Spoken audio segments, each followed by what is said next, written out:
1985 saw Millwall in crisis. Hooliganism, bad publicity, and falling gates resulted in the club's near collapse.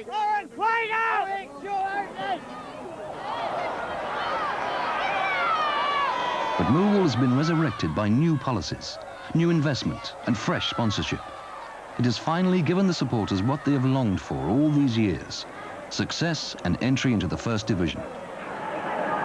Central to the new approach was cooperation with local authorities to introduce a radical community scheme aimed at bringing football closer to local people. The scheme includes the Over 50s Club, women's football, and anti-racist work in local schools. But it does not address the central problems of football, of which Millwall has more than its fair share. It is not an anti-hooligan scheme. And many of the young men who support the club may well feel there's nothing in it for them. It's never really been a family game. Like the father will take their son, but it's never sort of, mothers don't come down here. I mean, there are women down here, which is, you know, good. I hope they enjoy it, but it's never really, it's not really a family club. It's not a family game. Football really is it's for working class men. Yeah. I mean, if women come, it's great. I hope they enjoy it, but you don't have to sort of change everything just purely for them. The community scheme is a good idea. It's made a big difference to Millwall. I mean, they've managed to attract more youngsters down to the Den, which has been hard to do in the past, and they're doing things which probably I don't get involved in so much outside of the community, like what's it called, a creche where they take the kids before the game, and a lot more with the invalid people, and the players are involved in the schools of Lewisham, and it's setting a good example over, and it's promoting Millwall to people who wouldn't normally get associated with Millwall. In the school holidays, we come down and Ron takes us all out and we go all around and play football. And like yesterday, we went up Blackheath and we went all through the woods and that. And then when we got to the end, we played a game of football and just go around in the van. And then the day before, we went up Greenwich and played football. We just still go, and it's really good. I've been coming with Christopher here for the last couple of seasons regularly, and he's in a wheelchair. And I was pleasantly surprised when I first came here that we were allowed in and had a special place here. Over the last couple of seasons, though, that's gradually improving. There's a lot more concern, there's a lot more disabled supporters coming anyway. And also, we've been on to many away trips. People don't think of Millwall the same way that they used to think of Millwall. It's going to get bigger. Well, I hope it's going to get bigger, and it's going to concern more supporters. But at the moment, he's dealing mainly with sort of like the area, children, and it's aimed at the press, really, and that's good. But I feel it's got to grow towards the supporters more and get supporters more involved with the club and the running of the club. And away goes Callaghan. Kevin O'Callaghan now with Cascarino in a bit of space in the middle. Can he hold off long enough? He scores! And Millwall are back in it with 11 minutes gone.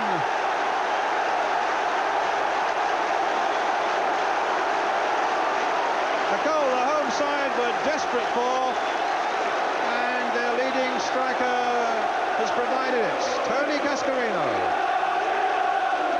Well, what a good ball from Kevin O'Callaghan. He played it out early. Cascarino did well under pressure, held off the defender, and then the left foot across, Brian gone into the far corner. That was a super strike. Millwall 1, Norwich City 2. 3 minutes of the first half remaining. Burlock to Morgan. Sheringham to Morgan. A great little run by him, and Cascarino, and he's hit there by Coulter. For the present government, football is an unwarranted irritant, a nuisance it neither understands nor cares about, an old-fashioned form of working-class expression that for them is unpredictable and dangerous.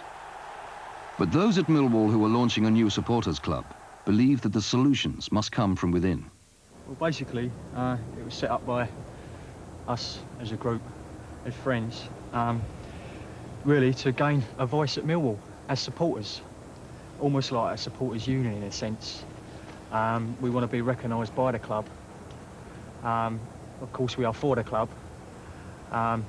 We want to represent the man who stands on the terraces day in and day out watching Millwall play. They've got a junior line club. They've got a old age pensioners club, but they haven't got anything representing supporters. I thought we used to take people for granted. That's all it was. Oh, they turn up. every week. People used to get 18,000 gates here, and they're in the 3rd and 4th division regular. We just took it for granted, and over the last couple of years, people have said that's enough.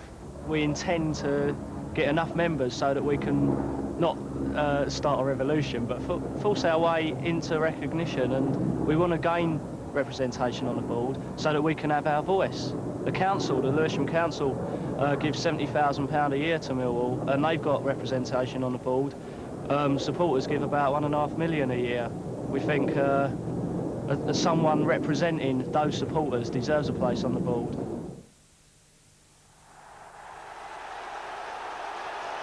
Thousands of supporters continue to follow Millwall with passion and loyalty.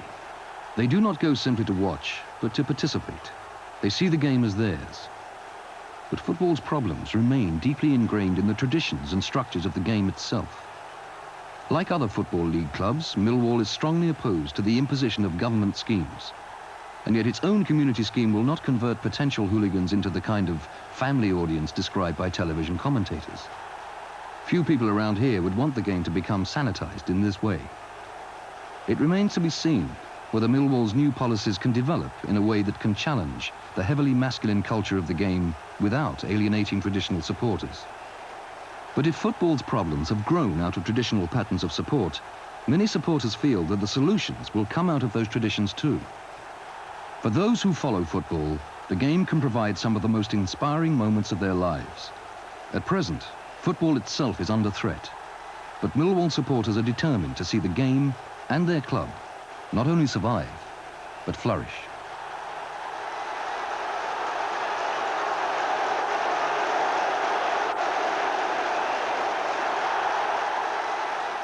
Millwall is part of my life. I mean, without Millwall, it wouldn't be worth living. It's like oxygen to me. I just have to have it, like, you know.